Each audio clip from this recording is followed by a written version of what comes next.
باشه بزن بریم. ضد آفتابو که اصلا نباید یادت بره. برای ضد آفتاب یکم بیشتر هزینه کن و یه دونه ضد آفتاب استیکی بگیر که تمدیدش برات راحت تر باشه. اگر امکانش نبود این ضد آفتاب فلویدی مای هم گزینه خوبیه. با ژل ابروی تو رو کاور ابروامو لیفت میکنم، سفیدک نمیزنه و موندگاری خوبی داره. از سیسی کرم فارماسی استفاده میکنم و پوستمو همینقدر سبک و شاداب کاور میکنم. نگاه به قیمت پایین این کانسیلر گابرینی نکن، کیفیتش خیلی خوبه. اضافی کانسیلر رو به پشت پلکم هم میبرم. برای رژگونه هیچی موندگاری تینت رو نداره. از تینت گابرینی استفاده میکنم. تو رنگش رو ببین چه رنگی به گونه ها میده. بعدش با پودر فیکس گلدن روز صورتم رو خشک میکنم.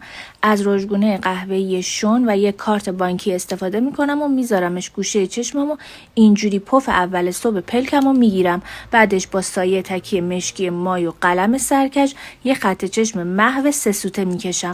با ریمل اسنس صورتی ریمل میزنم و با همون رژگونه قهوه‌ای بینیمو کانتور میکنم. با خط لب 518 گلدن روز خط لب میکشم، روش لیپ گلاس S33 کالیستا میزنم. این همون ترکیب برنده استوریاست که همیشه ازم میپرسین. این آرایش خوراک میکاپ روزانه است. میکاپم چطور شد؟